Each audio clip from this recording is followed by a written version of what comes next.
much for an introduction. Very, very quickly, I'll tell you the whole story itself. But he's been working at this since 1999, and you know, it's an incredible story. And I think, you know, we're getting to the point now where we're going to get some real concrete results. And it's like a lot of the stuff we've shown today, it is going to change the world. And I think that hopefully there's a few people in the room who are going to go away from today thinking, oh no, you know, I'm really going to have to change the way I think about the world. And I hope it's not causing too many people too many problems. But without any more ado, I'll go to Lloyd.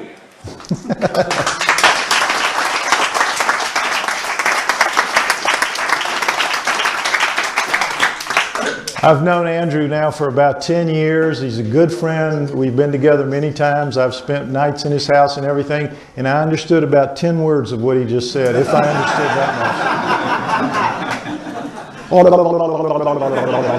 That's how it sounded to me. As you all know, you're here. I hope you know that you're here to hear about the Starchild skull and the latest evidence and all that. So we're going to start with what on earth is a Starchild. You've all read this by now. This is a comparison of a human, Starchild, human. And what we're going to go through is why he had not seen anything like it and nobody else has either. Anyway, all right, the Starchild was found in Mexico about 1930, 100 miles southwest of Chihuahua, which is this area right here, Chihuahua. And El Paso actually sits, it's not here, it sits right here. Right across the border. And a teenage girl from El Paso, Texas, whose family were Mexicans who had come from a little village in this area to become American citizens. And when they went back for the first time, she was like 12, 13, 14, 15. She couldn't remember in later life exactly how old she was, a teenager. And when they went back, the villagers told them in this little small village, told her and her siblings, do not go, one thing you don't go in the caves and the mine tunnels of this area. It's dangerous. It's, you know, it's verboten. Just don't do it. It's forbidden. It's taboo. Well, you know, teenager, what are you going to do? Snuck away as soon as she could, figure a way to do that, with a basket, pretending to go out to pick berries and things. And in fact, she was going to look to see if she could find herself a cave or a mine tunnel. And way away, she scooted way, way away from the village to be safe, and she found a mine tunnel.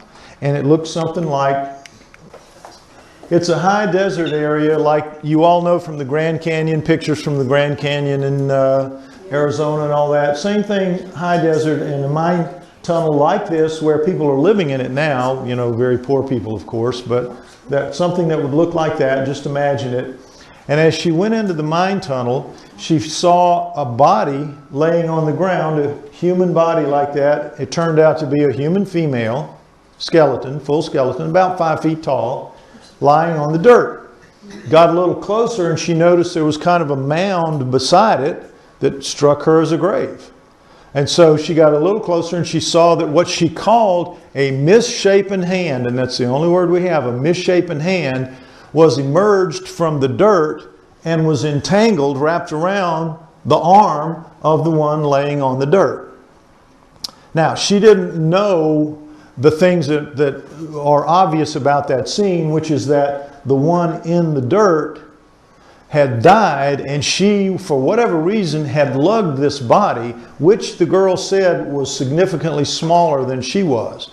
She, according to the size of the skull, of her skull, is about 5 feet tall, which is very standard for Mexicans to this day. To this day.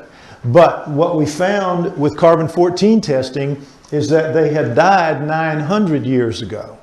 900 years ago. Carbon-14 dated, showed that individually they had died at the same time, basically in the same place. So little doubt that what the girl was saying was probably true based on that. So if it was significantly smaller, we have assumed it was about 4 feet tall, whatever it was, even though its skull is the same size in physical dimensions as her skull. So back to the story. 900 years ago, they died. But of course she didn't know that, or that the woman had died, laid down with it. She had buried it, laid down beside it, wrapped the hand around her arm, and committed suicide. For whatever reason, whatever way. So, very dramatic story, obviously, just based on what she saw. Well, what she decided to do was see if she could scrape it out and see where the hand led. So she did, because there was no, it's in a mine tunnel, there's no compaction from rain or anything like that. The grave was as fresh and crumbly as when it was laid down there. So she scraped with her own hands and exposed that full skeleton that she said was smaller. She ended up, it's a long story about how she ended up with the skull. She tried to recover both skeletons, lost most of the parts in a flood, in a rainstorm, but ended up with the two skulls slightly damaged, minus their jaws, because a skull is not attached to its jaw. And she ended up with the upper parts of the skulls, again damaged a little bit, and she just kept them as souvenirs for the rest of her life. For the rest of her life. As she was dying in the early 90s and knew she was, her husband, who was a Border Patrol agent, was not comfortable with having a couple of skulls in a cardboard box in the garage, and she knew that. So she passed them on to some friends. He was an FBI agent. He wasn't that, and this is not from an illegal standpoint, it was just from a kind of creepy standpoint. He just, they weren't comfortable with it. So they had friends, next slide, Ray and Melanie Young of El Paso. All these people live in El Paso. Ray and Melanie, Melanie had been a neonatal nurse for about 15 years, working with, children. And so she knew a lot about deformity. She had seen a lot of deformity. She had studied a lot about deformity. So and when they asked, would you take this one skull that's normal and the other one is deformed, would you be okay with that? And she said, yeah, sure. Keeping in mind that up until then, anybody that knew anything about these skulls assumed that the strange looking one was just a human deformity. That's what everybody said, and so that's what everybody assumed. But Melanie had the schooling and the experience to know immediately, no, that's not a human deformity. It's too light, it's too symmetrical, all the parts are different. This just isn't what human deformity looks like. She knew immediately. Not only that, her and Ray were just coincidentally members of El Paso MUFON, Mutual UFO Network. They were fans, like you, of UFO, alien sorts of things. And so they went to the meetings regularly and they kept up with it. And so Melanie said, not only is this skull not a human deformity, I'm sure, it looks to me like it's got all of the physical traits and hallmarks of a standard gray alien. Now, for those of you who don't know what a gray alien is, I bet you know when I describe it.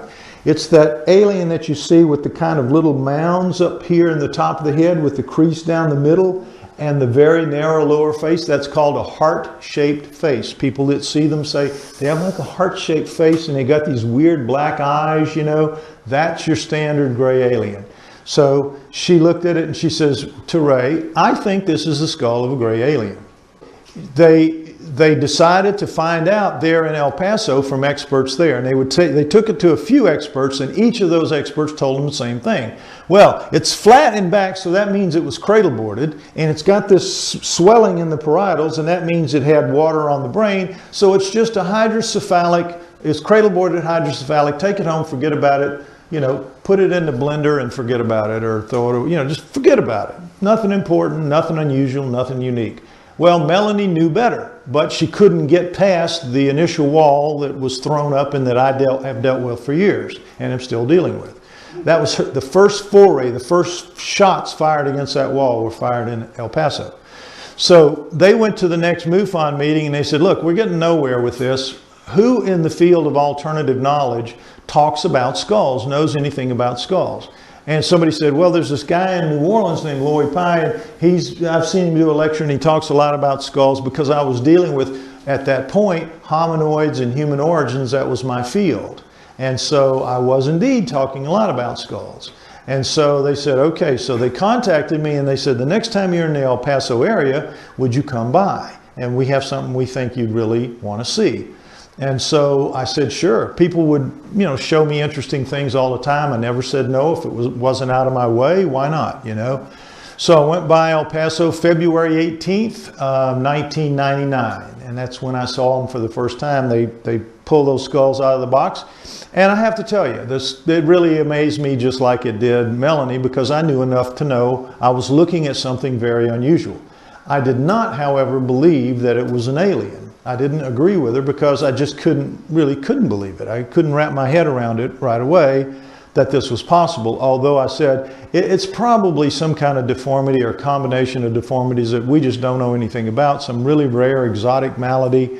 And she says, well, it's nothing I've ever heard of, and I've been researching now for a couple of months, and I can't find anything. And I said, well, you know, give me a chance to find out, but I will take it around. I think there's a possibility that it could be what you think. It certainly is unique, and let's find out. And so that was the start of this almost 14-year odyssey to get it to this point, without having any inkling at that time that that was what it was going to amount to turn into this ordeal that it's turned into. But nonetheless, we're going to win, and that's what counts. All right, next slide. Here we start now with the analysis, the technical analysis of it, so you'll come to understand why it's so unique. All the combinations of points of view that you can see, there's nothing that looks the same. There are 25 major physical differences and several minor. Okay, so there's not a single point of reference in the human skull. Nothing you can say that is exactly the same in the Starchild. Nothing. And not only that, the Starchild has some things in it, as you'll see, that is not found in anything else of any kind, any species at all. Next slide. The human, the Starchild. And it starts with this frontal view, and we see the eye sockets, but these are the kinds of things that I'm talking about. All humans have brow ridges. All primates have brow ridges. You know, that little lump around our brows that our eyeballs sit under. Their eye sockets sit under. A little protective shield there a little bit. Starchild does not have that at all. This here, if you put your finger in there in the eye socket, anywhere around it, it has kind of a roundness to it. It feels kind of like a drinking straw, the width of a drinking straw and the shape and smoothness of it. If you do that to the Starchild, it comes right to a point. It's not a blade like it's going to cut you, but it comes right to an edge, like a dull edge. Absolutely different. In here, you see the nose, a human nose comes down off of the brow ridge in a little dip. Everybody's got that, even if you have a big nose. And then your nose is narrow at the top and it widens out as it comes down. Everybody does that. This is totally different. It's absolutely straight, and it's the same width here as it is here right on down. Different, different, different. Even at subtle levels, there's nothing is the same. Now, if you see, next slide, the profile view, what you find is that this is 2 inches deep. That's 2 knuckles deep. If I put my finger in, that's where it goes to. Do that to the Starchild, it's less than ½ an inch. It's about that much. A completely different eye socket and a completely different eye. There's no way an eyeball like we have that is bigger in the back and bigger on the bottom so that it'll stay in the head when we get hit. Our eye, what we see is a small part of what's back there, so it'll stay in our heads. This, if it had an eyeball like us in there, it would be sticking out to there, right? Can't have that. I wanted to point out, if you would go back, the brow ridge and the dip and the absolute lack of both over here. Next slide now. Pterygoids, ear holes, and Indians. When you look at the Starchild by itself, people would always say, what are these 2 little bones sticking out here? Nobody understood what they were. I didn't either before I learned this. This is called the pterygoid plate, and its sole job is to brace this, the upper maxilla, the upper jaw, and protect it so that if you get hit here in the face by anything, a punch or a fall or whatever, this will not just break off and go right in here and kill you. That's what the pterygoid plates do. They're actually very important parts of the skull. Ear holes right here, you see that the Starchilds are shifted forward quite a bit, and we'll talk about that more. But the point here, the real point is the Indians. If you are a creature with a head on a neck, you have a knot of some point in the back of your head where your neck connects to. With humans, it's this thing right here. Feel your own. Everybody's got one. It's called the inion, or external occipital protuberance. They call it inion for short. Various sizes. Everybody's got one. Various positions. If you got a head on a neck, you can have it up here. You can have it down here, but you've got one. Starchild does not have one where it's supposed to. If it's a human, it's got, in fact, an indentation. Its actual one is down about right here because it has a very tiny neck, a small neck, less than half of the volume of our neck, as we'll see in another slide. Next slide. Top view, standard curve of a human head. Everybody knows how that works. And then you have this crease here that makes the crease in the heart-shaped face. Now, also too, you need to understand about sutures. These are sutures. These are parietal bone, frontal bone. And sutures are in all skulls. When you're born, you have this area of bone and this area of bone and this area of bone, but all this in between is very stout ligament, which allows a baby, an infant's head, to reshape, to pass out the birth canal, and then it'll come out and it'll pull itself very shortly back into the size that it's going to take. And then what happens over the next 2 years is these sutures close all around, and the last place to close is this one here, which is called the fontanelle, which is the soft spot, at about age 2. And then the suturing is finished. So the Starchild is clearly, you know, sutured up pretty good, as is this. Next slide. Now, here's the back view. Now, this is what we all look like. This is the occipital bone here. Again, the parietals, and this is the suture line for it and where it connects. This is the inion, the knot that I was just talking to. And these are the fossa where the two big neck muscles come up and attach here. To the two big muscles that attach, but also the neck goes around like this. With the Starchild, as you see, it's like somebody took this and just pulled it up and straightened it out a bit, and a completely different, just redesign back here.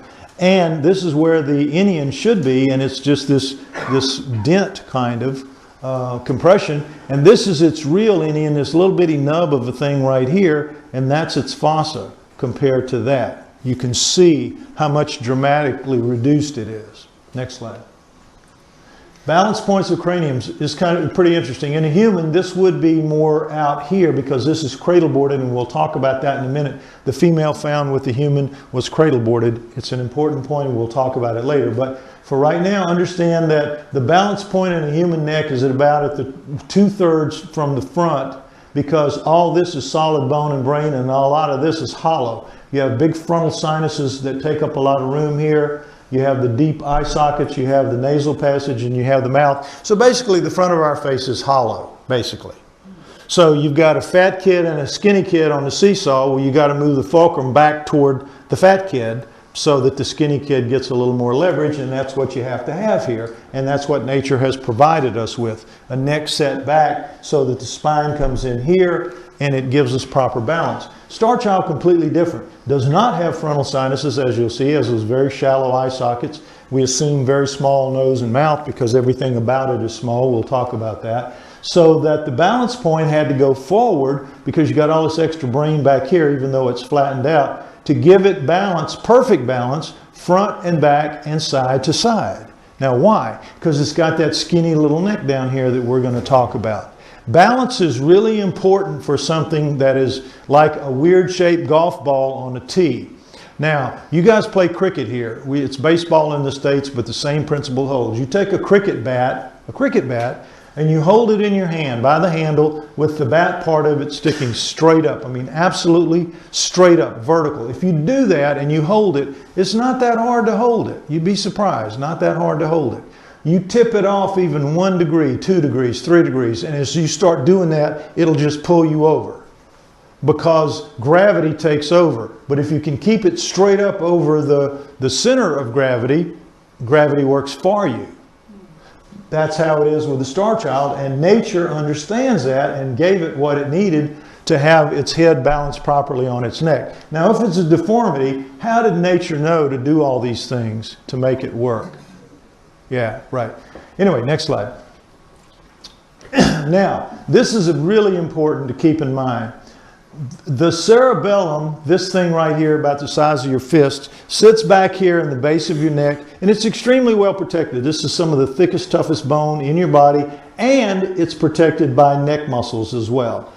The cerebellum is your software. It's your motor. You think and do a lot of things up here, but this is where your blood is constantly moving, your urine is being made. What goes on 24/7 in your body that you're totally unaware of. It never stops. It never sleeps. It's got many more of the neurons and things that it needs in this, to function than this does. This is where we think and do all that stuff, but this is where you really exist. As you know, with Congressman Gabby Giffords, you can take a bullet through the head and live.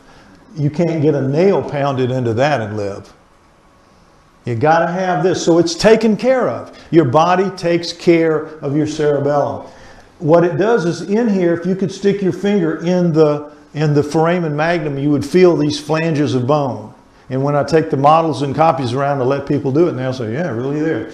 You can feel these flanges that this thing braces up against to hold it in position, because you got these 3 pounds of this weighing down on it, and it's got to last in place for 60, 70, 80, 90, 100 years. It can't slide out. It can't be compressed, because if it is, it'll slide right out the neck hole. It'll slide right out of the foramen magnum around the spine, and you'll die. And in fact, when you have hydrocephalics where you have the pressure increase, that's generally what will kill them. The push of their cerebellum out through the neck hole. With me?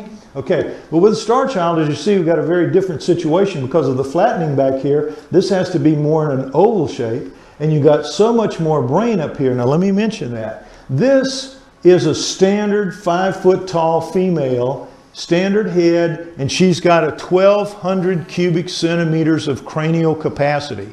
You pour flaxseed in, fill it up, pour it out, measure it, right at 1,200 cubic centimeters, right about what she's supposed to have. Now, all of us in here, except the very smaller people, will sit right in here at the average volume of 1,400 cubic centimeters. Most of us in this room would have about 1,400 cubic centimeters. So 1,400 cubic centimeters sitting here in the middle. Now the Starchild, as I said, is the same physical size, about 13 cubic centimeters. They would both fit in a box about 13 cubic centimeters in volume.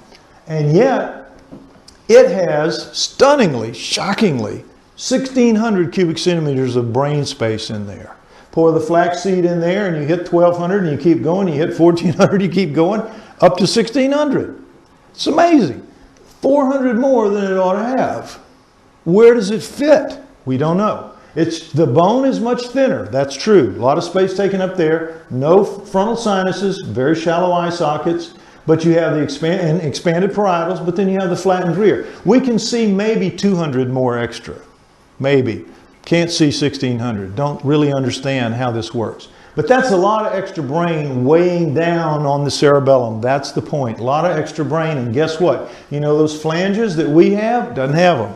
Little bitty nubs down there. Little bitty, the tiniest of little bumps you can feel. So that is, remember the fat kid on the seesaw? The fat kid on the slipper slide going down should have just slid right out the neck hole. Right out. Brain guy said, you know, either this thing doesn't have a cerebellum of the kind that we have, or its brain is a much more dense material than we have, because if that's a human brain, that's coming right out. And don't be surprised to learn that this bone is a lot tougher too. Bone and brain seem to be a lot tougher. Bone is for sure. We have to assume the brain is. Interesting stuff though. Next slide. Neck size and shape, and here we go. We see the normal standard shape of a human neck. It actually peels a little farther around than you can see here, so it's actually even a little bigger. But the Starchild is like this. This is basilar part. This is missing on the Starchild. Nothing unusual about it. That's the last part of the skull to fuse between the age of 20 and 25, but it's also not a particularly good fusion, and so it could have been knocked out in the tumble down the stream that took out the, it took out one cheekbone here on the human and took out both cheekbones in the lower face here on the Starchild. But nonetheless, this shows the difference in the shape and the volume of the neck. Next slide.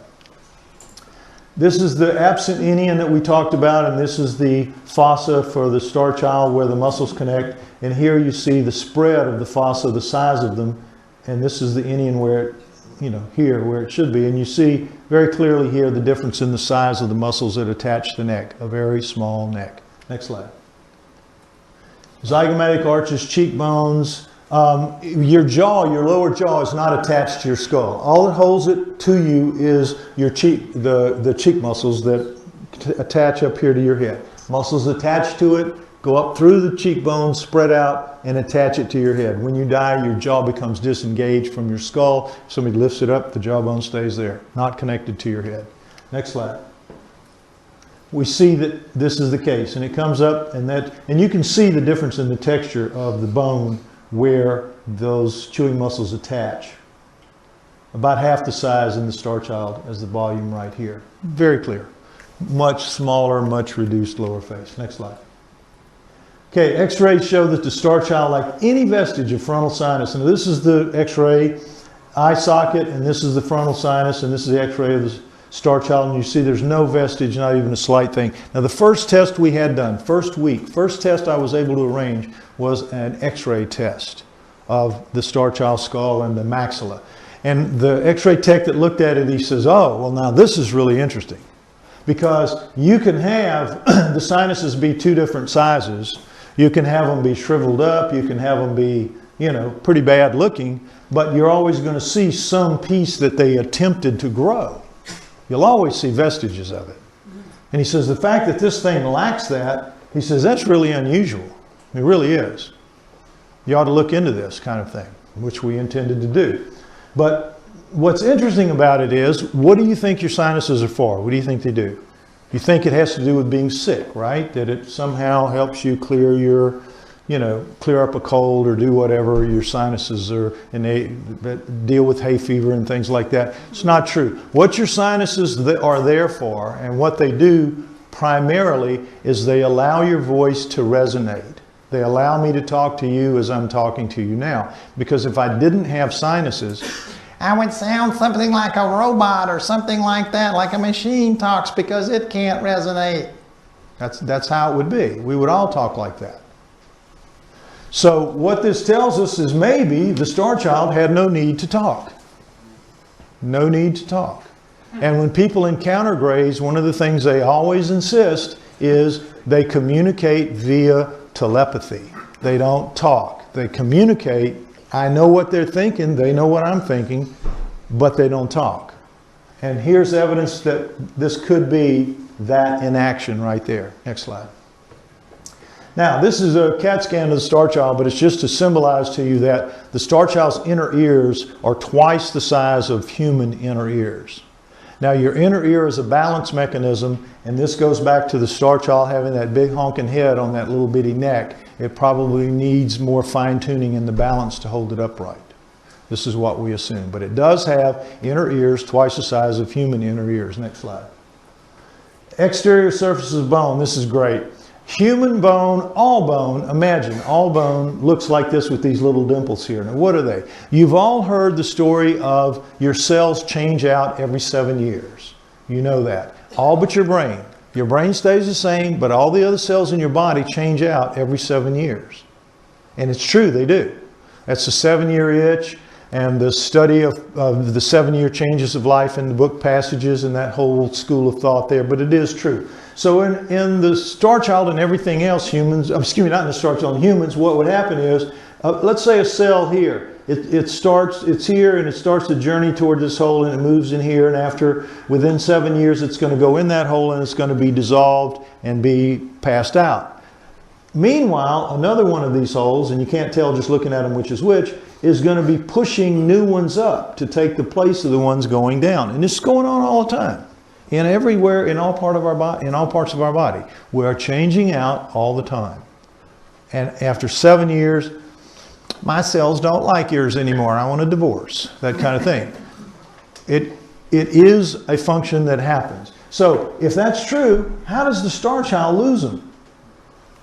If it's a deformity, how does it lose that? Down to that level of detail. Pretty weird. Next slide. Mass spectrometry of the human bone. You have high calcium, high phosphorus, oxygen and carbon down here, and then the others are very low down here. But standard human bone, this is what it looks like. Next slide. Starchild bone. High calcium, high phosphorus, but look, oxygen and carbon way up. What's the difference? It is tooth enamel. This is tooth enamel. The whole skull, all the bone, is like the hardest bone in our bodies, which is our tooth enamel.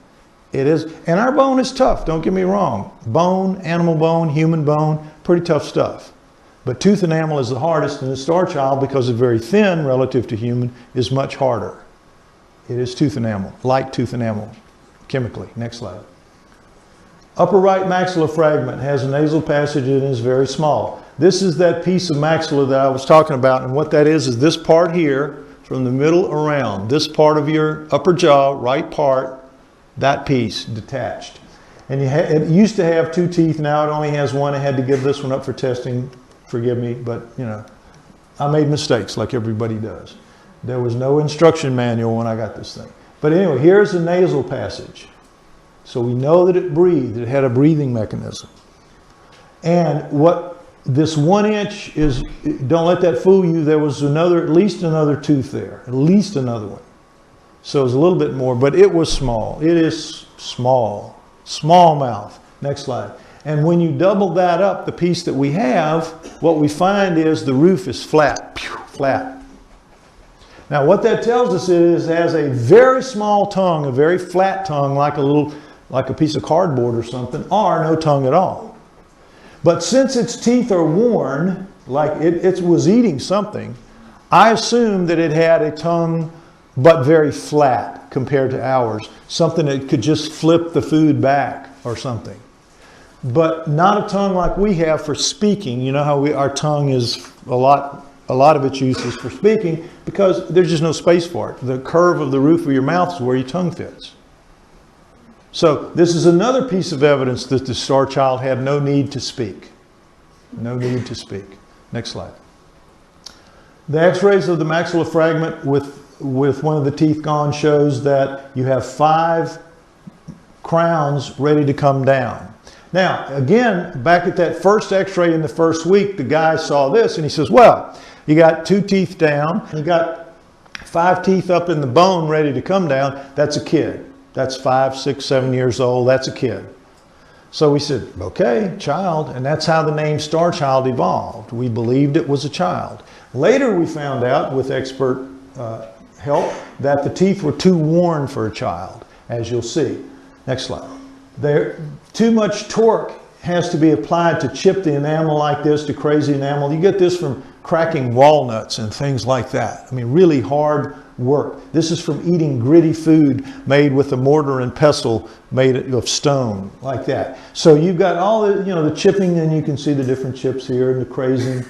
And it's just not, children can't generate that torque. They just can't do it. They don't have the teeth in their mouths long enough to do that. And plus this is an adult root. When the tooth, this is the tooth that was pulled out. You can see when a child's tooth comes out, all this is dissolved. You know how they come out and you put it under the pillow and it's just that little part there. So it's just not a child. It was star adult, but once we called it Starchild, that name has stuck. And that's what it's going to go down in history as, the Starchild. Next slide.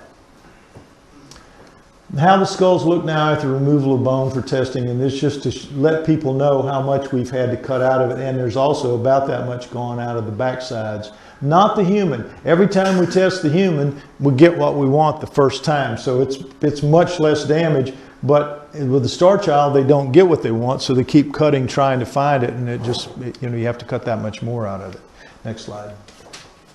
How does mainstream science explain the Starchild? They explain it very simply. Nature can do anything. Nature can do this. It can make a tiger rabbit if it wants to. Nature can do anything. In the same way, when you back a religious person into a corner about religious questions, they'll always back into God can do anything. You can't beat me, God can do anything. Well, science is exactly the same way. You can't beat me because nature can do anything. With all these things that I've been showing you, these physical differences, they mean absolutely nothing to mainstream science. All they do is they just say, sorry, nature can do anything. A guy, I got in an argument, I was pushing him a little bit to answer questions that he had no answer for, and he finally just said, look, I don't care if you stack up 10,000 of those differences. 10,000, doesn't matter. All I have to do is say nature can do anything. Why are you even bothering me? Why are you wasting my time? Why are you wasting your time? Why don't you just go home and forget about it? You can't prove what you're saying. You can't prove it. And in terms of physical differences, he's right. He was right. There's no way to overcome the other side. Why? Because the game I'm trying to play with them is in their hometown, on their home field, in their home stadium, with nothing but their people in the stands. And the rate terms. And their ball, their rules, and their referees. And you got to suit up and play that game if you're in my position and the position of others like me. It's really, really hard. It's really, really hard because they control the media. They control the belief system. They have the best PR in the world, and they make everybody believe that people like me don't know one end from the other about anything. That they know everything and we don't know anything. It's very, very hard to compete. This is how they get away with it. Nature can do anything. Next slide. So these are 10 experts who officially state that the Starchild is not a deformity, and there's more down here. But the point is, all of these guys have studied it, have held it in their hands, have had time to analyze it, and have made a proclamation that they've allowed to be put on the Starchild Project website. This has been there since about 2002, 2003, something like that. And yet, to this day, you don't see any of the criticism out there talking about this. All the criticism that you see on the internet, particularly Wikipedia, is by people who have never seen it at all. Never seen it, never studied it, never done anything. They write from the position of omnipotence. I have a PhD and I know better than everybody. I don't need to see it. I don't need to see it. I know what it is. It's a deformity. Because everything I've ever learned tells me that this is supposed to be a deformity. And anything that's not a deformity is not allowed in our current paradigm, so I will defend the current paradigm to the death. And that's how they do. And so everything that you will read about the Starchild on the internet, and particularly Wikipedia, is nothing but lies. Just absolute garbage. And they know better. They know we have the evidence. All they have to do is go to the website. We have tons of information that contradicts everything that they have.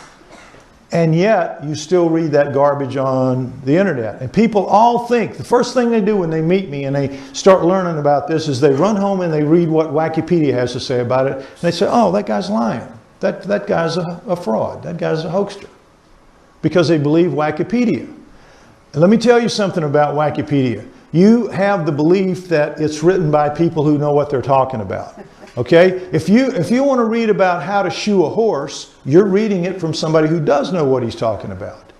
But if you're reading about it, something to do with alternative knowledge, which is what I and many others do, what you're reading there is a bunch of absolute lies. And those are orchestrated by what are called administrators, who are generally graduate students somewhere in the world with time on their hands. And they take responsibility for various aspects that they're interested in. We've had 5 that I think I'm aware of over the last 12 or so years with the Starchild, or as long as it's been on Wikipedia. And what they do is they have a thing that allows their computer to know that somebody's made a change. And they'll go in and they'll fix it back to the way they want it. So you can try your best. I offer this challenge to anyone. Go in, make a change, a positive change about it, and within a few hours it'll be changed back to the way it was. And by me doing this over the years, it's turned out, somebody contacted me not too long ago and he said, you know, I heard you say this on a radio show, and I didn't believe it because I do a lot of work within Wikipedia, and I just wanted to see. I checked your Starchild website. They keep great records. All the changes that have ever been made, they keep. And he said, I looked at your page, and he says, I have to tell you, I was really impressed. There have been more changes, pro and con, on your Starchild page. More people trying to write good things about it, and more corrections from the other side than on the page of ex-President George W. Bush. Now, that is good company of scoundrels. I mean, that is. So I take pride in that I'm that far under their skin that they have to watch it that diligently. But they do. That is the way it is. Next slide.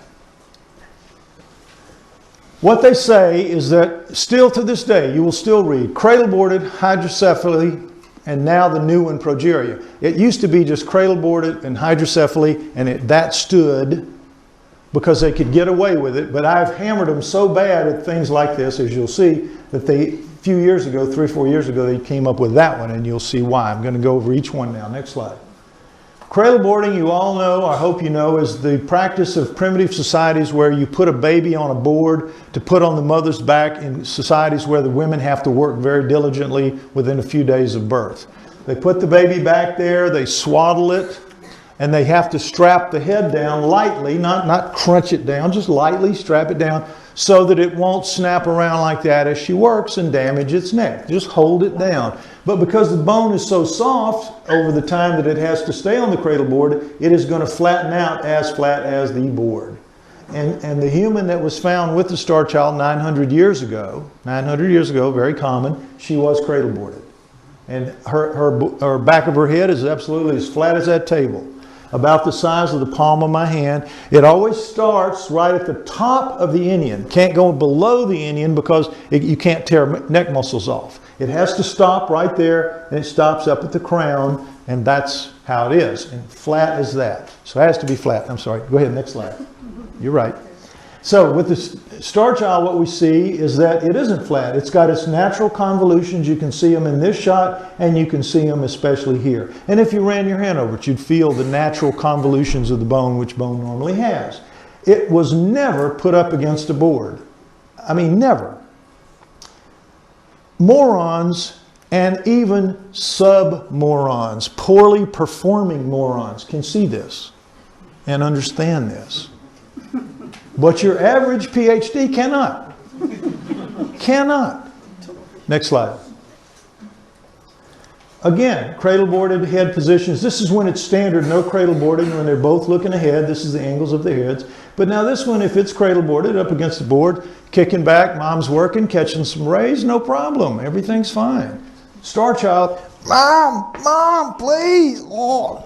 Dead in about 3 minutes from strangling. Never happened. I mean, again, sub-level morons can see this. And yet you will go right out on the internet and you'll find them saying that this is it. Cradle-boarded hydrocephalic. Next slide. Hydrocephaly, as you know, I hope, is called water on the brain. It's not water, it's fluid, spinal fluid. Normally, your spinal fluid comes up, washes out your brain of cells that have gone bad. Again, 7 years, everything but the brain, but there are parts of it that do need to be refreshed. And then it comes out through tubes that take it back and it goes out, constantly cycling through.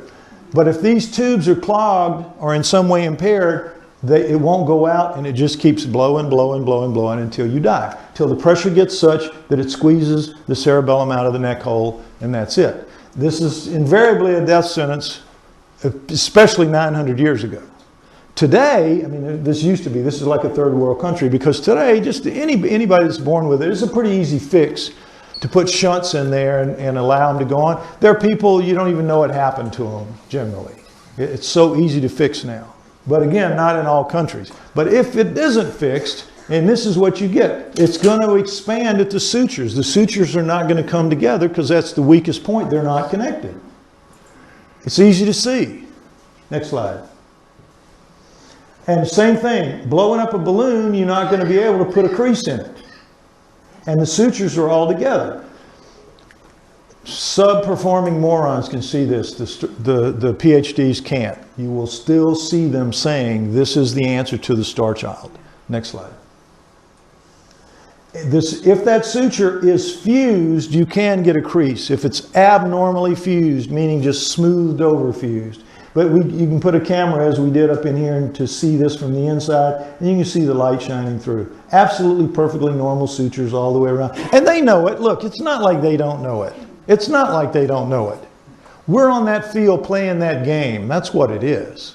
And they're trying to win. Even though they know what they're doing is cheating, they want to win. And so they just pretend that this is true, when they know good and well it's not. Next slide. Last but not least, vein tracts. When your brain has veins on top of it, and when you're an infant, your bone is so soft it touches on those and the veins leave tracks. Everybody's like this. And the Starchild has them too. Now they're repositioned in the Starchild because it has a different kind of brain, a different shape, different everything about it, but it still had veins on its brain, and it shows clearly that it didn't have fluid on its brain, separating the brain from the skull. Morons at work. Next slide. Now, the new one is, because of just how devastating that argument is against them, one of them noticed, wait a minute. The Starchild has thin bone and progeria victims have thin bone. And the Starchild has a small lower face, and progeria victim, it's got to be a progeria victim. We win, yay, progeria victim. Starchild is a progeria victim. Well, sure enough, the Starchild bones are thin relative to humans, but progeria is that horrible disease where when you're born, you immediately start getting old. And if you make it to 15, you've lived the equal of about 100. Most of them don't make it to 15. It's a terrible, terrible disease across a lot of areas, a lot of problems. But what it is mostly is you're shriveling up and dying right out of the chute. So that your bones are always very fragile because they're so thin and so weak and so brittle. Next slide. Now the Starchild, sure enough, you see how much thinner it is. It's dramatic. Half or less than half. But certainly in the same area here, it's less than half. And yet, it's 2 to 3 times as hard. It's much harder. When you cut these bones, if you take a saw blade and to make this bone cut right here, a saw blade, you just go zoom, zoom, zoom, zoom, zoom. It'll take you about 50 strokes to make that. Human bone's not, you can see it's not thin and it's not easy to cut through. It'll take you about 50 strokes to make that length right there. To make the same length on the Starchild, take you about 200. It's like cutting sheet metal by comparison. You don't even know you're making progress for a while. Really amazing, that tooth enamel thing, and something else that's coming up later. But you can see very clearly, this is not fragile bone. This is not progeria victim. Next slide. Now, sure enough, lower face, reduced lower face, and you'll see this in a minute too. But it's still human. Look at where the ears are, right at the eyes where it's supposed to be. Look at where the ears are here, not even in the ballpark. Still human eyes, brow ridges, dip in the nose, human eyeballs in there. So it's shriveled up, yes, but it's still a human being. The parts that aren't really badly affected are still human parts. Next slide. And you see if in profile, brow ridge, no brow ridge, nose dip, no nose dip, and lack of chin, very reduced because it just never gets to grow. Little thin neck, but still has the inion back here and all this. It's still just not the same. It's a human. It's a badly deformed, badly impacted human, but human nonetheless. Starchild is not a progeria victim. Next slide. And last but not least, progeria victims almost never have the fontanelle close, and of course the Starchild did. Again, sublevel morons, anybody can see this. Anybody that's a true scientist would be ashamed to try to say that the Starchild is a victim of cradle boarding, hydrocephaly, or progeria. And yet you go out there and that's the criticism that you will read. Next slide. So how do they explain it away? None of the above is true. None of the above. Next slide. And if it's not a combination of what are these things, what was it? Next slide. Well, the first image we look at is by an Alaskan artist named Rob Roy Menzies, who said, look, if I take your x-ray and I put a face on it, it looks pretty cool, don't you think? And I said, well, yeah, pretty cool, except you make it look like somebody killed its dog. Can you fix that? Make it look a little more appealing. And so in the end, next slide, we got out this, which I think is really a pretty good depiction of how it probably looked. And understand with the eyes, this. With the Starchild's eyes, with that very, very shallow depth of its eye sockets, it can't have a ball like us. That would pop off the head like frog eyes. You can't make it through childhood with eyes like that. You have to have a greatly flattened in eye that sits there and really probably can't move. There's no way. Like we can get 180 degrees of vision by looking left, looking right, but our eyes move because they're round balls in a big socket that holds them. This, in order to get 180 degrees of vision, is going to have to be all pupil, wall-to-wall pupil, so that it takes in more. But in taking in more, you got to have a bigger brain back there to deal with all that it's taking in more. A lot of our brain works to take care of our vision, right? Starchild has all that. So I go along with this idea. Now, the standard gray idea of eyes here is very likely, I think, some kind of a lens that they have to wear over when they're on Earth to deal with Earth light or Earth dark, maybe so they can see it in the night, because you generally always are dealing with them in the night. Not that many encounters in the day, some, but vastly more at night. So it's possible that those are lenses that allow them to see at night or whatever, but I think it's a lens sitting over the eye. Now, this communion picture, this has become the iconic image of gray aliens because of the Whitley Strieber book, the cover of the Whitley Strieber book. But in fact, and Bud Hopkins and others who deal with this will tell you, this is not what people say when they've really seen them. Bud says this is much more like what they describe. They don't describe this. They describe something much more like that. Bud Hopkins himself told me that before he died. It's pretty interesting. Next slide. Now, this is a forensic sculptor. People would say, well, has anybody ever tried to make one of those clay models of the Starchild? And so we finally got a forensic sculptor, Bill Munns, to do it. And this is what he sent me. And I said, Bill, geez, man, those eyes, those are human eyes. It can't be the Starchild's eyes. He says, yeah, I know. Couldn't make it work, Lloyd. They just stuck off the head and it was just terrible. I said, well, what'd you do? He said, we don't have a format for that, any kind of a template for it. I said, what'd you do? He said, well, I had to cut the eyeball right in half. You know, the eyeballs that they put in there, I had to cut it in half to make it fit. And he said, and then it was okay. And I said, oh, well, all right. And I said, what about the neck? What are all these big things out to the side? And he says, well, if you do the neck the real size of it, he says, you got this big honking lump of clay up on this skinny little neck. He said, if I bumped it against the table or something, the head might just fall off the neck. So I had to brace it up a little bit. And I said, oh, okay, all right. Well, that made sense too. But I mean, other than that, though, it's a pretty reasonable, pretty good look, I think. Next slide. And you'll see how he put it together, and you'll see those half eyes in there, and you'll watch the process of him putting it together, which is really pretty cool.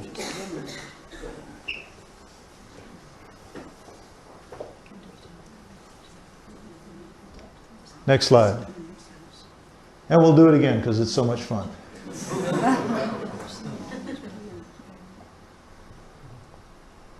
I've watched a forensic sculpture. There's only one thing, they put little wood pins and Right. they build it up to a certain depth in different layers.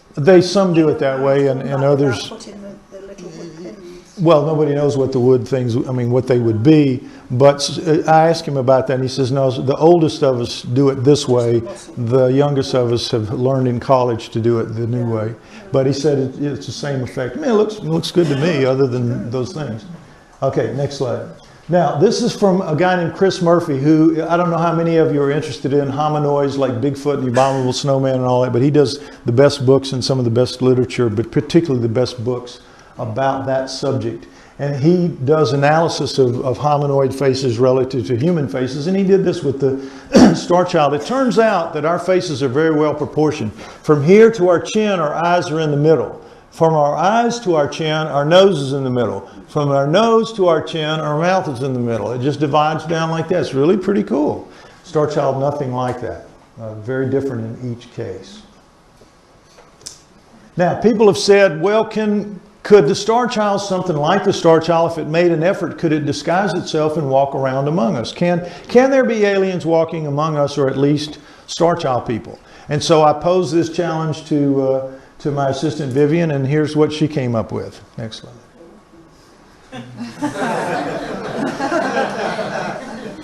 And boy, it's like, well, maybe, golly. Could happen. Anyway, next slide. Two things found in the Starchild bone are not found in bones of any other creature on Earth. Unknown fibers, unknown red residue. Understand what I'm saying here. No other creature on Earth. You're going to see something that's not found in anything. Two things that's found in the Starchild. Next slide. This is the cut of a Dremel blade. A Dremel blade is a blade, a whirling round blade, and a deal that you cut the bone with, and you go, whoop, you cut the bone. And if I were to have one here, I could cut my hand off my wrist in just a matter of a few seconds. It would go through. Do not screw around with a Dremel blade.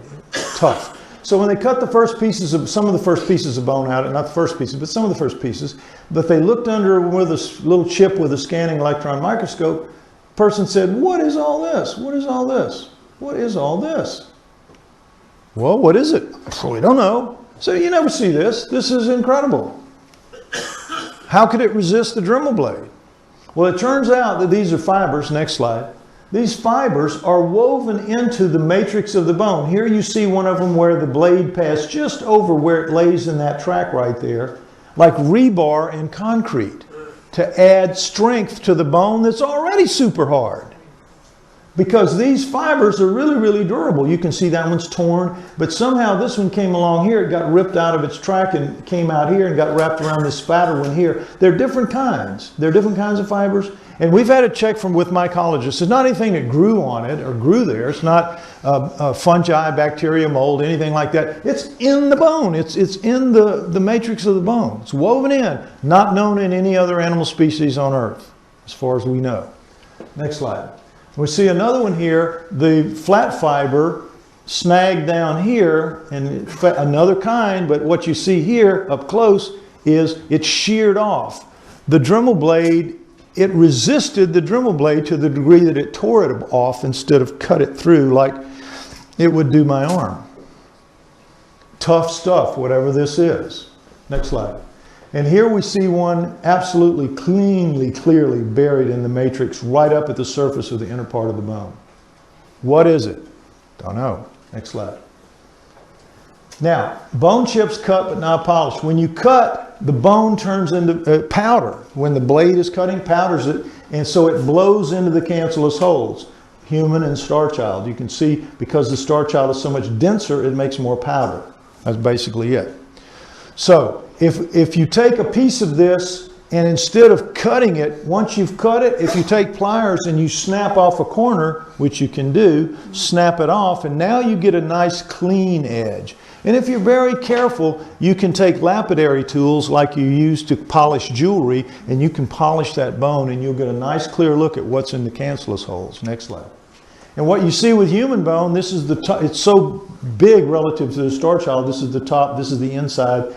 This is the same area, the same place, same piece. And it's pretty, it's like alabaster. It looks like a kind of a jewel of its own. This is human bone, normal human bone, after extended periods of death. Because what happens is in the natural course of events of life and death on this planet, Mother Nature cleans her plate, dust to dust. There are things that will eat every single aspect of us up till there will be nothing left. Nothing. There's a place in the States called the Body Farm in Tennessee where they've done extensive research on what happens to bodies. People donate their bodies and they put them out in the woods and they film what happens. And you can just see it's remarkable. Within a matter of a few weeks, you got a body laying there and you've got just a kind of a brown puddle of nothing. It's really incredible. Bones and everything. Get down to the bones, there's mold and fungi and bacteria that are going to eat that. Mother Nature cleans her plate. If she didn't, we'd be stepping out of here and we'd be looking at 1,000-foot high piles of bones. You have to understand that. Well, one of the things it does, there is a bacteria that we all carry that will eat out every single skerrick of bone marrow from our bones. Now, this is how a bone works. It's like a sandwich. You got a piece of bread, and in the middle you have the cancellous holes where the marrow moves and is made and all that. Bone marrow, right? It's blood, in effect. A different kind of blood, bone marrow. So, what they do is they eat every bit of it out, so much so that in the end, you could eat out of that. It's that clean. Nothing left in anybody ever. Next slide. Except for the Starchild, in which case you have this reddish residue all over the place. Next slide. We'll see a backlit piece. Look at it. No idea what it is. But it's not bone marrow. Because if it was bone marrow and it oxygenated, it would be black. You know how blood does? Blood falls, it oxygenates, it turns black. Whatever this is, it's not from Earth. It's not from Earth because Earth provides bacteria to eat every bit of it. We don't know what it is. Now people say to me, well, why don't you find out what it is? Why don't you find out what the fibers are? Why don't you find out what this is? It's very microscopic in size, all of it, number one. Number two, never been seen on Earth, so there are no protocols for recovery. Nobody's ever thought about trying to recover it before. But let's just say you could figure out how to recover it. How would you maintain the integrity of the samples that you recover? How would you get them and keep them pristine so that you could then test them? And then, because you're going to have to destroy them to do the tests, of all the thousands of tests you could run, what are you going to choose to run to destroy them? What are you going to do? You see the problems really compound when you look into doing it. And more important than all of it is, it costs an awful lot of money and we just don't have it. If there's one thing our field is famous for, it's no money. We can't access the money.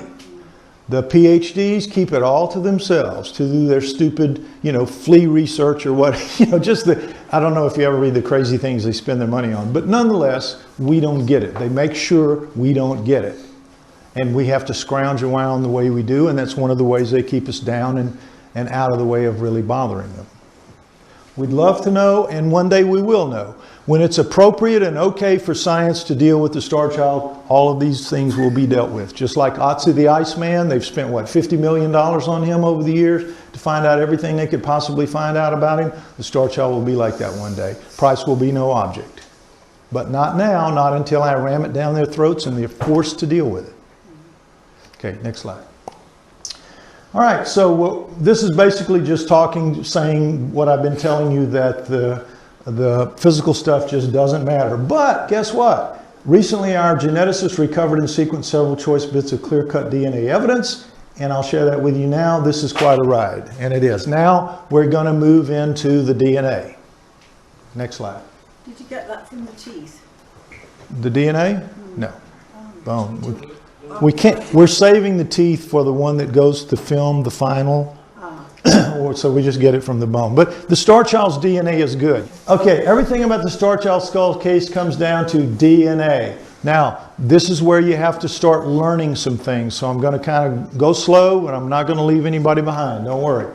All of the cells in our body, trillions of cells, not necessarily all of them shaped like a basketball, but whatever their shape is, they have a nucleus, and outside the nucleus, floating in the cytoplasm, are what are called mitochondria. There's only one nucleus per cell, and there are hundreds to thousands of mitochondria floating in here, and the mitochondria are little power plants. Inside the nucleus is all of the chromosomes, and that comes from our parents, 23 from, in our case, 23 from mom, 23 from dad, that make up 3 billion base pairs, subunits, bases, nucleotides. We'll talk about all that in a minute. But so you have the chromosomes in here, 46 for humans, and they're made up of genes, about between 30,000 and 20,000 and 30,000. 30,000 max, 20,000. The lowest amount, somewhere in there. They're still figuring out what it is. But 30,000 genes make up all these chromosomes, and each of the genes is made up of the spiral, the coiled double helix of DNA, and the DNA is made up of the key elements are the nucleotides, these bases stuck together to make the steps of the ladder, and they produce the proteins. And we are our proteins. We make proteins. That's our gasoline. That's what we live on and move on. And also, there are power plants in the mitochondria, and they're producing power for us as well. That's what our cells do. They make the energy that lets us live. Next slide. We're going to see it in a different way. 46 chromosomes are composed of 30,000 genes, composed of 3 billion nucleotide bases arrayed in pairs. Again, that's in the nucleus, the 3 billion. And here's how it works. These things here, you have 4 bases, thymine, adenine, guanine, and cytosine. But these 4 always go together in pairs, i.e. base pairs. Thymine is always with adenine, adenine always with thymine, guanine is always with cytosine, cytosine always with guanine. So, you know how computers work with just 0 and 1? Does everybody know that computers work with only 2 basic symbols, 0 and 1? And from that infinite level of simplicity comes the incredible complexity of what computers can do, animations and all that stuff. It's all massive strings of 0 and 1. 0 and 1 is arranged in wild, weird combinations, but it boils down to 0 and 1. Same thing with us. 0 and 1. 0 and 1. DNA is the math of biology because of this. It all boils down to these 2 things. And you have that infinite simplicity blown out into the infinite complexity of our bodies, and not just our bodies, but the bodies of every living thing on earth and every living thing out there. It's incredible.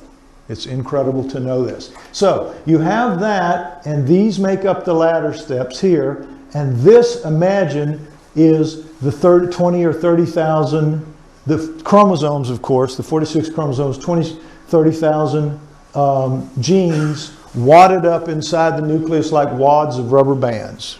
Just wadded up. But they're in there, and they're constantly churning, and they're constantly making themselves over, splitting, making new cells. It's mind-boggling when you really get to understand how our bodies work. It really is. Next slide. Okay, so here's how it works. Except the red blood cells, all of the cells have nuclear DNA and mitochondrial DNA. And again, in the nucleus, where there's 3 billion base pairs, you have the chromosomes, 23 from mom, 23 from dad. But in the mitochondrion, which are floating out here in the hundreds to thousands, it all comes from mom. Now, how does that work? Because the egg, you've all seen pictures of the egg, how big it is relative to the sperm when it connects. The sperm is 23 chromosomes with a tail stuck on it. The egg is 23 chromosomes with all the mitochondria in there as well. So with the new person, it's got the mitochondria of the female. So all of us in this room, all of us, we have the mitochondria that our mothers have, that our grandmothers had, that our great-grandmothers had, right on back as far as you can go, with very little change over time. Mitochondria doesn't change very much over time. Now, there's an important thing you have to understand for the rest of this to make sense. In the 3 billion base pairs here in the nucleus, 3 billion, 95 to 97% of it doesn't work in a way that we understand. It doesn't make proteins. It is called junk DNA, non-coding DNA, non-functioning DNA. They're sorry they called it junk, like we're sorry we called it the Starchild, and they're trying to get away from junk, but still everybody knows it as junk DNA. 95 to 97% of this.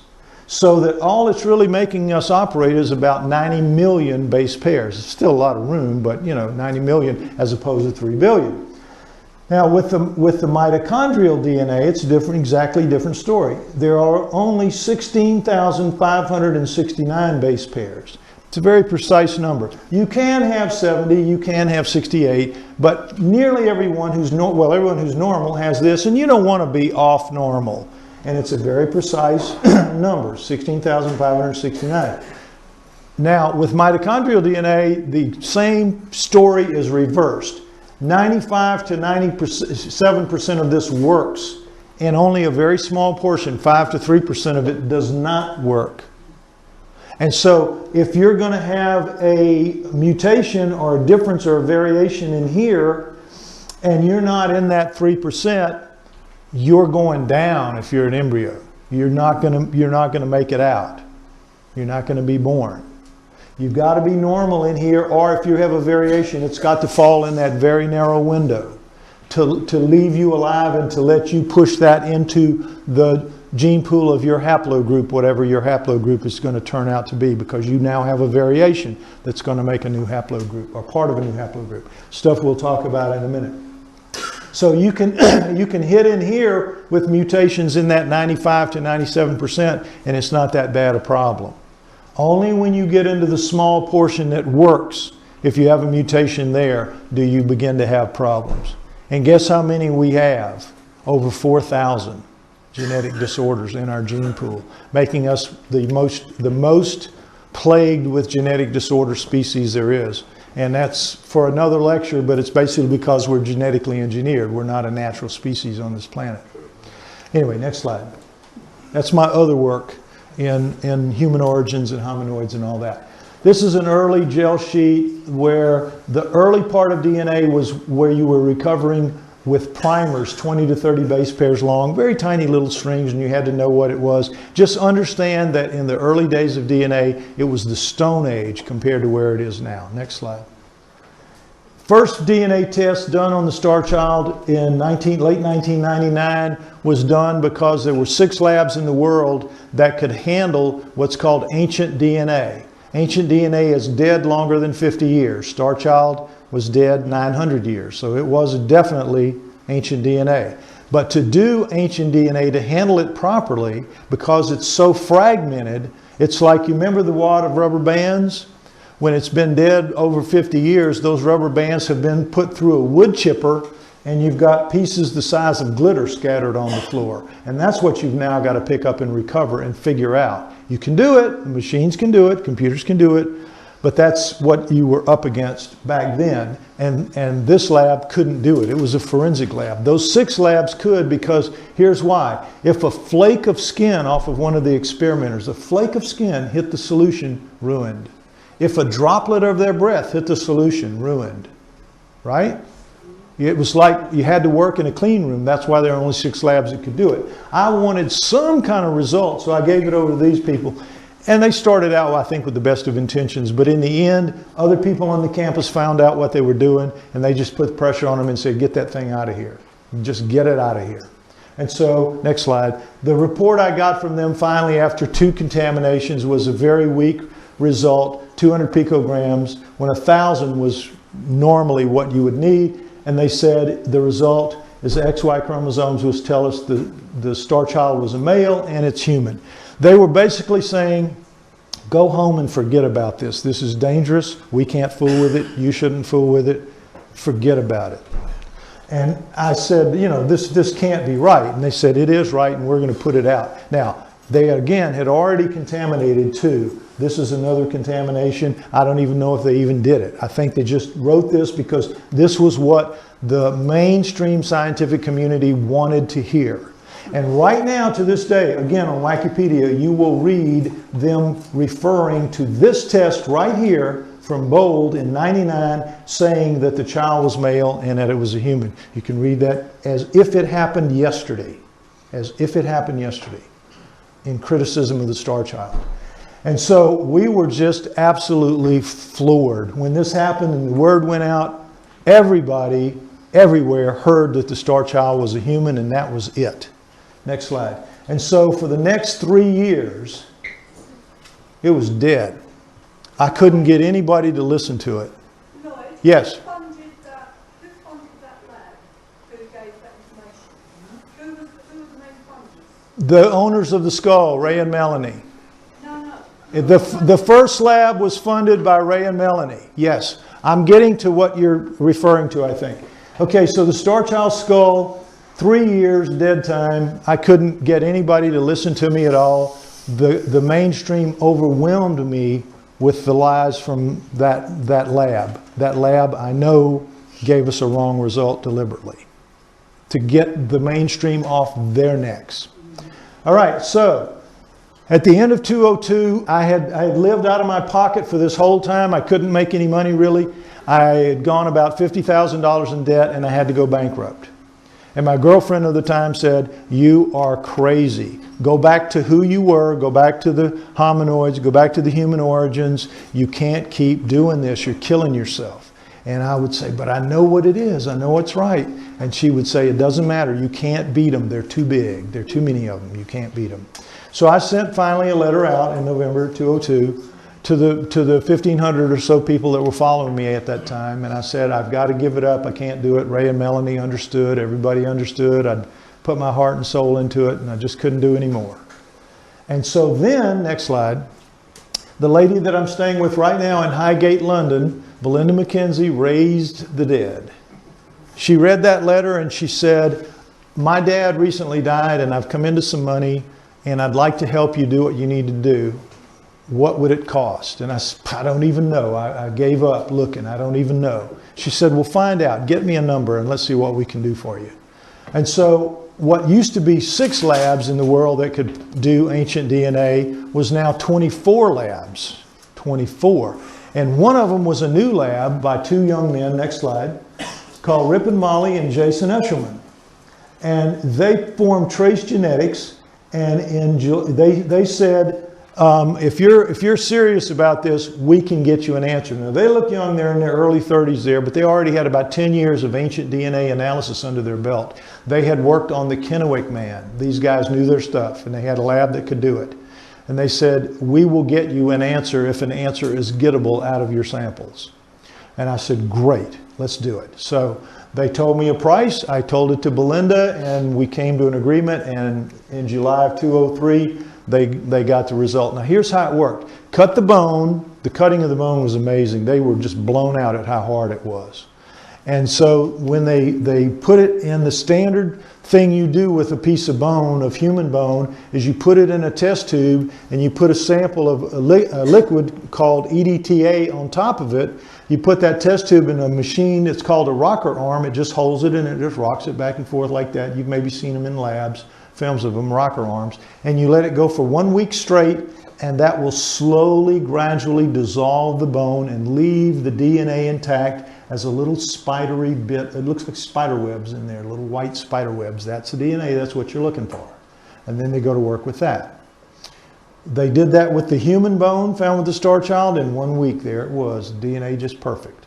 With the Starchild, they put it in the same thing, rocker arm, 1 week, no change. A month, no change. 3 months, no change. I don't know when they turned it off finally, but they just wanted to see how far it would go. EDTA had no effect on it whatsoever. So what they did was they took another piece of the Starchild bone, they put it in a sample, and they have a very powerful detergent known as Tween 20. It'll dissolve cement, and it did dissolve the Starchild bone and got to its DNA. So when they were able to test it, they did. The human very quickly came up, first attempt, no problem. Starchild 2. First attempt, for mitochondrial DNA. Let's test mitochondrial first, it's easy. Next slide, human came up first. Very simple, right here, haplogroup A. These 4 right here mean haplogroup A. These 4 here in this array means haplogroup C. Well, what does that tell you? Starchild and the human found with it were not mother and child. And we had believed for a long time that it was a mother and child. And 203 proved, according to this, that they were not mother and child. But the Starchild did have a human mother, because that mitochondrial DNA was human mitochondrial DNA, or it looked like it anyway. At the time, the primers, remember we're talking primers, 20 to 30, and sometimes as much as 50 base pairs long, were pulling out little pieces saying it's human. It's all they could do in 203. That's all the technology they had at their disposal. So after they got the mitochondrial DNA, we knew its mother was a human. They said, okay, now we're going to go after the nuclear. Now you got to brace yourself, because the mitochondrial came up on the first attempt very easy. So this is looking like we're going to get a sample. And if it's human dad, then you've got a human on your hands, like it or not. So I was ready for that. I just wanted it over by then. It had been a long time. Next slide. But after 6 attempts, 6 full attempts to get its nuclear DNA, they could not get a recovery. Now this is what the Bowl lab said they got. Nuclear DNA, male, human, remember?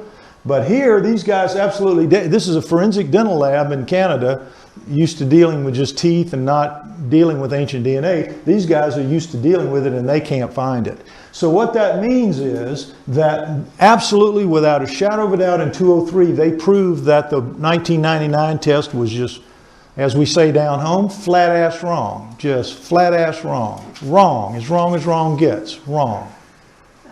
Now, that should have been it for science. You know what science did? I started sending this out to all the people that had written, criticisms and people who were hammering us on the internet and all that. I said, look at the new test. Oh, no. We don't choose to believe this one. We choose to believe the first one. We think these guys made some kind of a mistake. We're not going to accept what we don't want to hear. We're going to live with what we want to hear. And that happened. So what it meant was, basically, if you can't get the dad, this should be a female hand and a male hand, but nonetheless, close as you can get, you got a human mother and a non-human father. That's what it looked like in 203 according to that test. So that's what we began to say. It was a hybrid. And I would say it must be a hybrid, and I would give these hybrid speeches, and I would always say the same thing, but it's a hybrid with a human mother and an alien father, but there's no sign of mom left. So I don't really understand how it worked, because there's nothing of mom left in it. You can't find any human in it. So I don't know how it's a human. I don't know how it's a hybrid with a human mother, but the DNA says so, the DNA wins. And that's what we were stuck with. But it was hard to explain. Then I said to them, well, what are we going to do now? What can we do, to Jason and Ripon? And they said, well, if you can wait 3 to 5 years, there's new technology coming online that's going to take the genome apart base pair by base pair, recover it base pair by base pair. And when it does that, it will get your missing nuclear DNA, because the primers we have are just for humans. And so they're not going to recover alien. They don't know what alien looks like. But when you can recover base pair by base pair, you will be able to tell exactly what it is. So it's like, okay, I'm looking at a jail sentence of 3 to 5 years. You know, the judge slammed gavel down, 3 to 5, depending on your behavior. That was it. Another 3-year jail sentence. However, it was exactly 3 years. Next slide. And in July 2006, a company named, the company that Jason and Ripon were referring to, that they knew about, that was processing, was called 454 Life Sciences, and they produced a machine that would indeed recover base pair by base pair. And those machines were immediately sent to the Max Planck Institute in Germany, Leipzig, Germany, to begin working on the Neanderthal, because that's something science wanted an answer to. They wanted the genome of the Neanderthal to understand if it was closer to primates or closer to humans, or what was it Neanderthal. This is something they want to know. So they applied, and all of this cost, by the way, millions of dollars. I mean, 10 or $15 million they've spent on that over the years. But the price, as these machines began to proliferate, the price was going down. And it was going from millions of dollars to $1 million to $500,000, and it was, you know, going down all the time. Well, just because I got to 3 years didn't mean I could afford it. It didn't mean at all. But at least I knew that if I waited long enough, the price would get down within range, reasonable range of doing something with it. Now, right now, today, the price of this has gone down so much today in 2012 that as we sit here in this room, if you took any of our DNA, our genomes, you could have your entire genome read out by one of these next generation machines by Illumina for $10,000, about 8,000 pounds, in that range. Your whole genome. If you wanted to do it, you could. You could hire it done. But understand, that is living. That, remember the rubber bands?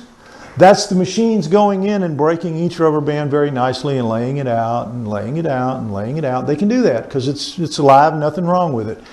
Remember, the Starchild's DNA has been put through the wood chipper and it's glitter on the floor. It's got to be put together piece by piece. So it's still going to cost $2 to $3 million to do it, because you have to run 50, 100, we don't know how many tests to get those little pieces of glitter stacked up, and then you run a compression program that puts them all together in one read. But you can do it. You can do it. Don't think you can. I know it's mind-boggling, but the Starchild's a pretty easy recovery because it was buried in a mine tunnel, no rain washing down on it to leach minerals into it, no sun beating down on it. It's well preserved. It's well preserved. But it is ancient. It is broken up into pieces, but the pieces are there. The pieces are recoverable. So, next slide. In early 2010, a new geneticist contacted me and offered to help. And here's how it happened. Guy contacted me and he said, look, I've read your Starchild Essentials ebook. My wife read it and my wife was impressed. A friend of hers had told her to read it. She read it. I thought when I first heard the story of the ancient skull, of the alien skull and all that, it was ridiculous. But he says, I've read your book, and he says, I have to say, you at least sound serious.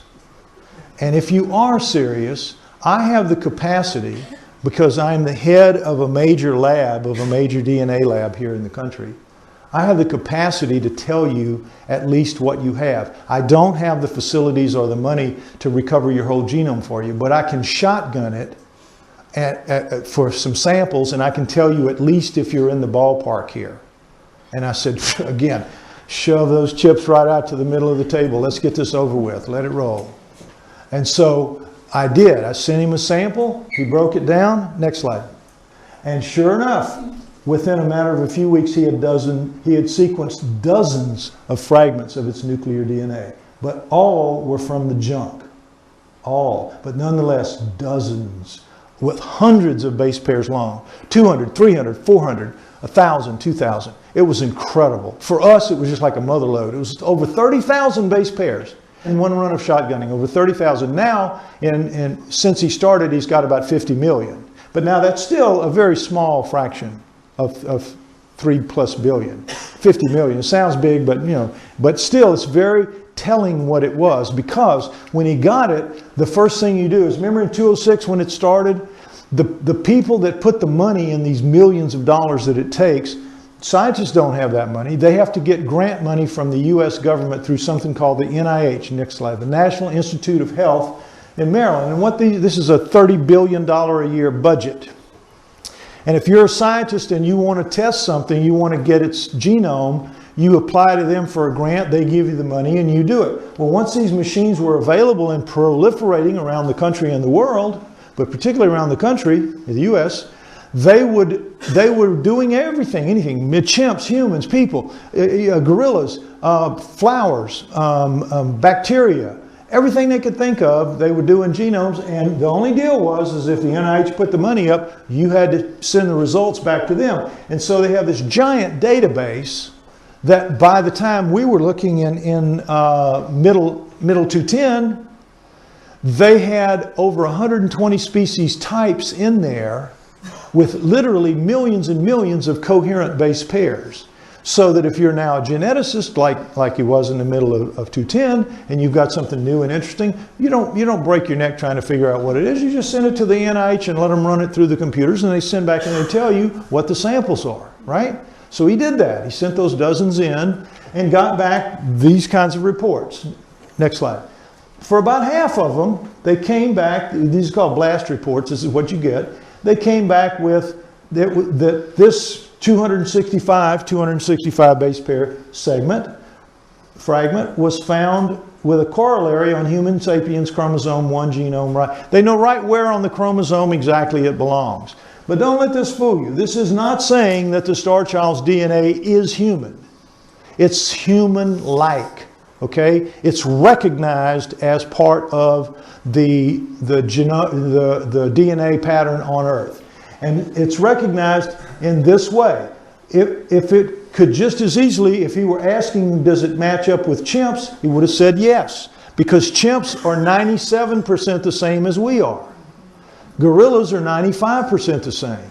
Rats are 70% the same. That's why lab rats, they do a lot of testing because they're so like us genetically. Mice, another one, 65% the same.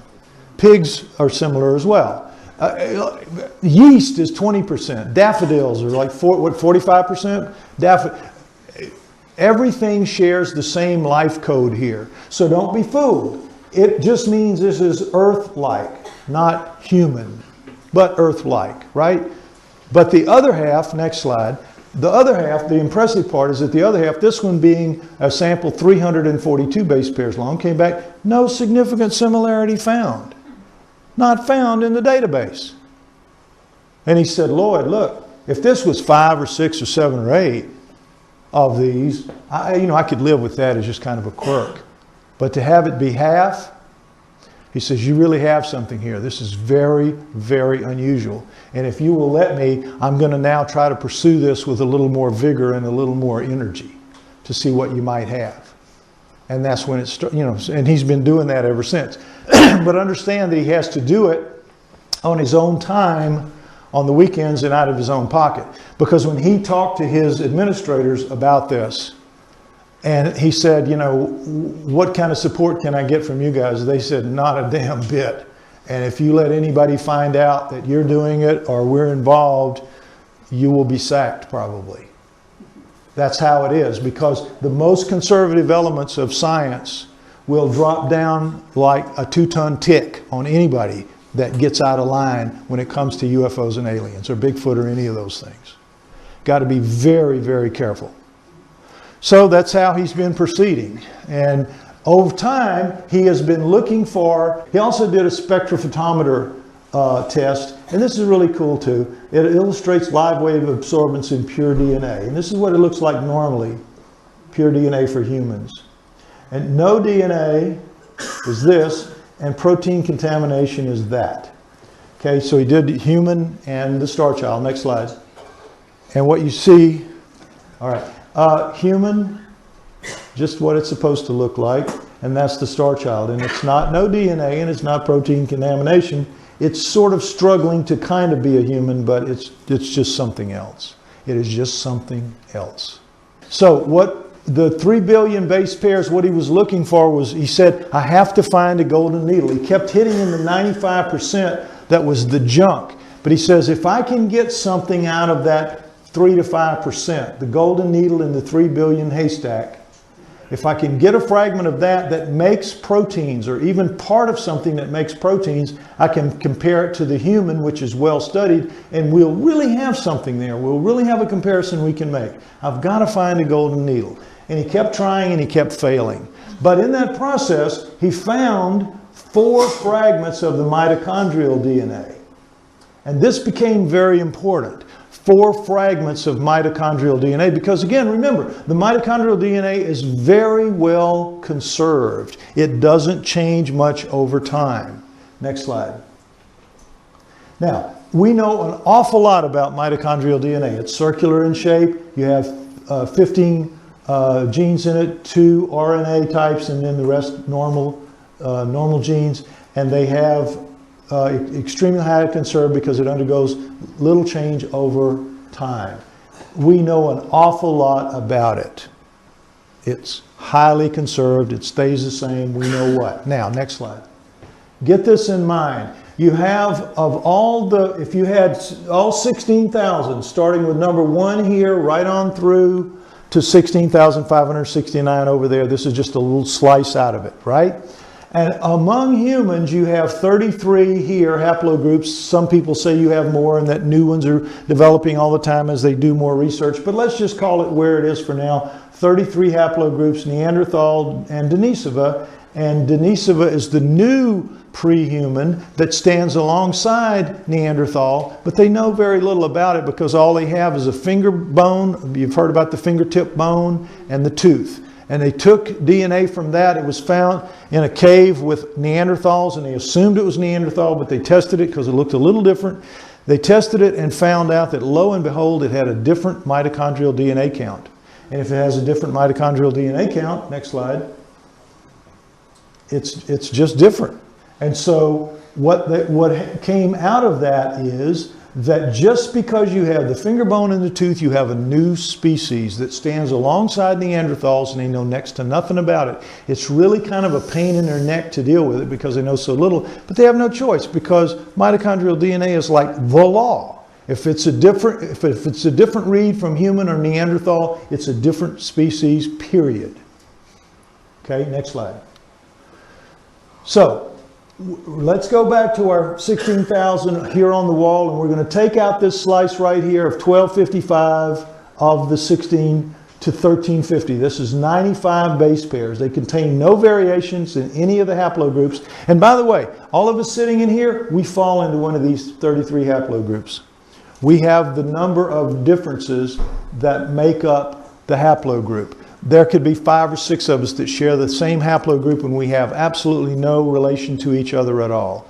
But we fit in the haplogroups because the changes in our mitochondrial DNA are clocked and understood as such. And they're only a maximum of 120 allowed. 120 allowed. And those 120 come from black Africans in South Africa. They were the first humans.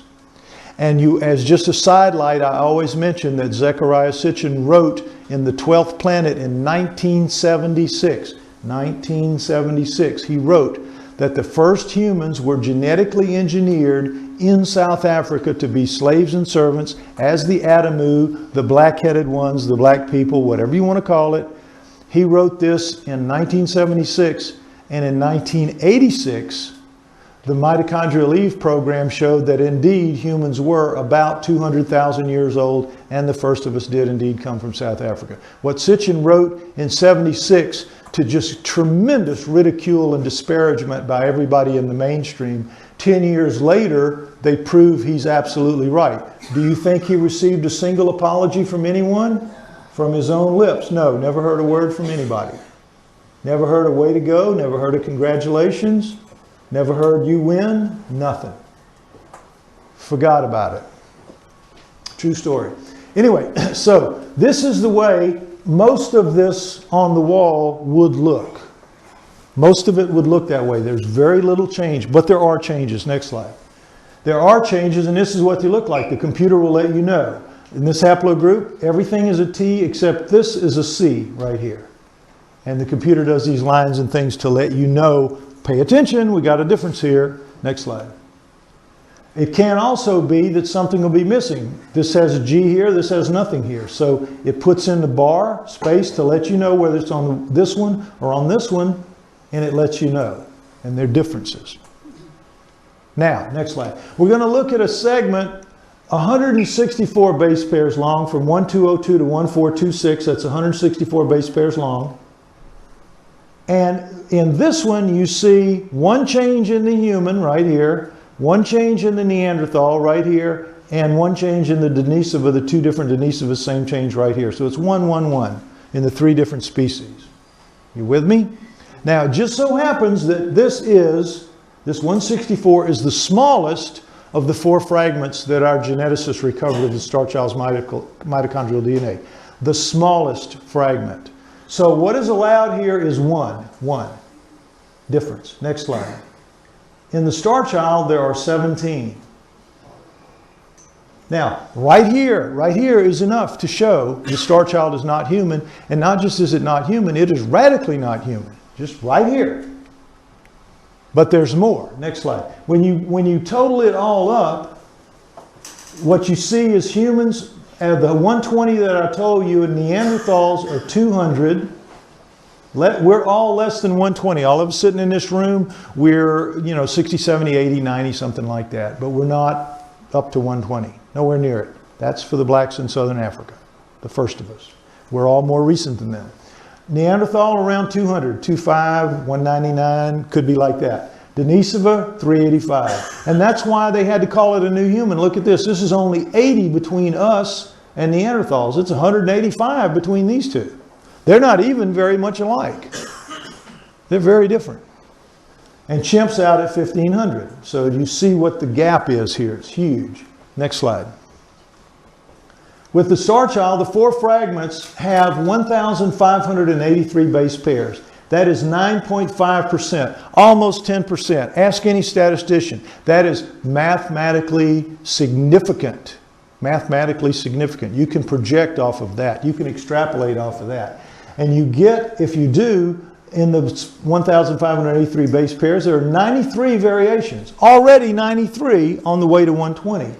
And if you extrapolate that, you get out to 883.5. So you know the Starchild is going to be 700% different out to 800 to 1,000, somewhere in there. But you know what the mainstream said when we started trying to put this out there? Well, wait a minute. You can't say for sure that every other thing in there, every other fragment, is not going to be perfectly clean with no changes, and you end up with a 93 variations, and so it could still be human. With 4 fragments showing 93, they wouldn't let us say that we could extrapolate, because you can't be sure that there would be any more changes. So while the mitochondrial DNA should have been a home run, it wasn't, because we just fell within that window of the 120. We didn't get outside the window. We didn't get enough fragments. One more fragment would have put us over. We haven't gotten it yet. But the 4 are enough to know. So we were stuck. And then one day, you remember the golden needle? Remember the golden needle? He calls me up and he says, you remember the golden needle? Next slide. And I said, oh yeah. He says, guess what? And I said, you got a golden needle? He says, no, man, no. I have a diamond needle. I got much better than a golden needle. I got a diamond needle. I said, well, what's that? In every human embryo, a gene called forkhead FOXP2 or FOXP2, you may have heard this term before, is a master gene controlling embryonic growth in at least 300 other crucial genes. What the FOXP2 does is it basically develops your core, your brain, your throat, your trachea, your lungs, your heart, your guts, your core. Now, FOXP2 is what this master gene means is it controls at least the downward flow activity of 300 other genes. At least 300. Some people think it's as much as 1,000. But what does that mean? If something goes wrong in FOXP2, that ripple effect down is catastrophic. So as the embryo is developing, if there is a flaw, if there is a variation, if there is a change, if there is a mutation in FOXP2 in any of its base pairs, the embryo dies. The embryo dies. And a lot of embryos die. I don't know if you know the statistics, but it's staggering how many don't make it because of things like this. She's shaking her head, so she must know. All right, anyway, next slide.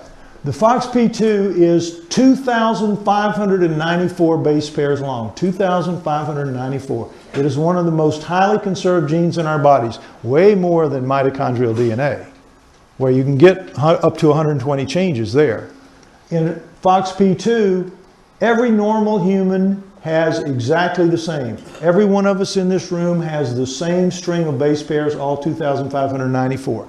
There are people walking the earth who have one difference in one of those. One difference, and they never speak.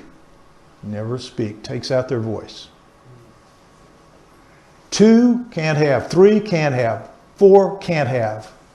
You're dead. FOXP2 is one of the most highly conserved genes in our bodies. Everybody getting this? This is important to understand. Next slide.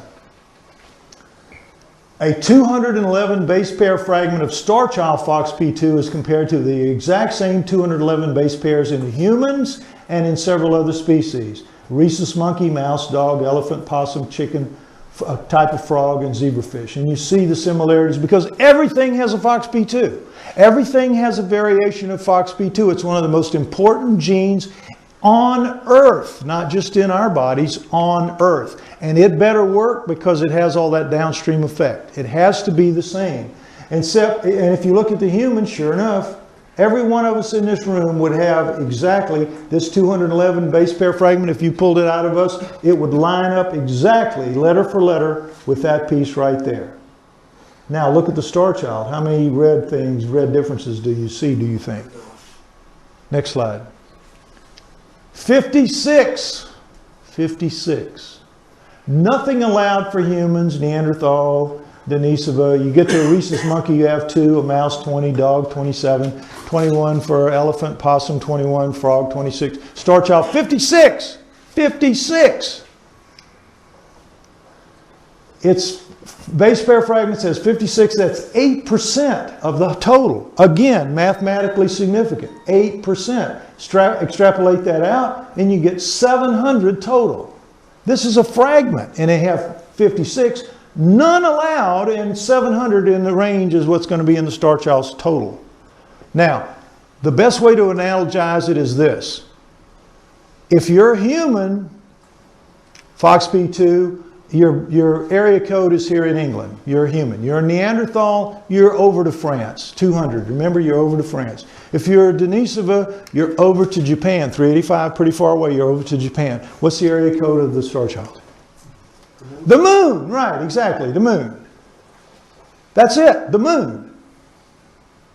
He got it. It's absolutely that staggeringly different. It is overwhelming, it really is. It's so overwhelming, next slide, that our geneticist decided that with the strength of that, he went back to his bosses at the lab and he says, look, we have it. I want to start applying for grants. I want to come out of the woodwork to the extent that I apply for grants, confidentially of course, but apply for grant money to try to get this paid for. And I said, great idea. And they said, yeah, okay, go for it. We can see it as well as you can. So he wrote an abstract as part of the grant. And when I saw the abstract, I said, you know, it doesn't mention who you are. It doesn't mention the lab. Could I put it on the website? And he said, yeah, sure, go ahead. And you can go on the website and you can read it. Don't think you're going to understand it, but you can read it. Because it's written in scientific language for other scientists who will get it. And so, put it up there, and just before I came on this trip, I got an email from one of the top geneticists in America working in California. And he said, I'm going to be speaking at Oxford and Cambridge and all these places in England while you're there. I'd like to meet with you because someone sent me that abstract. And he says, if that's true, and I said, it's true. He said, if that's true, you guys have this in the bag. You're going to win this. You know that, don't you? And I said, absolutely, we know it. And he said, I want to talk to you about it. So on September 7th, which just happened to be my birthday in Manchester, we had a 3-hour dinner meeting at Michael Caine's restaurant, of all things. Not the Michael Caine, the famous chef Michael Caine. But anyway, it was cool. On his nickel, of course. I couldn't even, couldn't get a burger there. But anyway, the point is, we had a great meeting. I explained to him the background and the story and how it had all evolved and all this. And he says, I'm going to need to stay in the background initially here, but I'm going to work for you guys and I'm going to see what I can do for you. I want to get together with your geneticist. I'm going to try to bring some of my friends on it. And look, they've been working hammer and tong to try to get it done. He had to take time in the last week or so for another lecture tour, but these guys are working on it. And he's brought in a third one that's going to meet next week when I'm back there. I'm leaving on Wednesday to go back, and we're going to have a meeting as soon as possible with a third one. It's starting to snowball. It's going to happen because it is real, it is legitimate, and the FOXP2 is enough to show anybody that knows that this is the real deal, because it's like a piece of a puzzle, but it's there. It's a real piece. It isn't a mistake piece. It's there. You don't pull them out unless they're there. The machine doesn't screw around with them like people can do. It doesn't put a flake of skin in the solution or a drop of breath in the solution. The machine just doesn't care. It just reads what's there again and again. It's the math of biology, 2 + 2 = 4. We win. It's just now not a question of if, it's now just a question of when. When they can get it lifted, its profile high enough to attract investment to it, we're going to make history at a staggering level. Next slide. At the same level of these guys. In the 1500s, these guys moved the earth from the center of everything out into the position that it really belonged in. The conceit of the 1500s was that the earth was the physical center of the universe, the physical center of everything. And they had to give that up. And that was a hard thing to give up. And now, with the Starchild, what you're going to do is have to give up our conceit that we are the biological center of the universe. It's going to be as big as this over time. Next slide. It's going to be equivalent to the Wright brothers. In 1900, at the turn of the century, a poll was sent out to everyone, over 200 of the main wizard scientists of the world at that time, asking them a series of questions about the future. One of which was, do you think that humans will ever be able to fly in heavier than air machines? And 95% of them wrote back, no, that's impossible. The physics are all wrong, and here's why. And you gave all this scientific gobbledygook. While two brothers are in Dayton, Ohio, working in a bicycle shop, and in 3 years they're going to fly. And they do. Because they weren't invited into the poll. They didn't even know the poll was happening. They were just doing it. Doing it. They weren't paying attention to the scientists who said it couldn't be done. They were doing it. Next slide. And this put us all, rest in peace, put us all on our first step toward our inevitable future in space. And what the Starchild is going to do, next slide, is move us into our membership in a galactic community. It's going to make us become part of a larger community out there.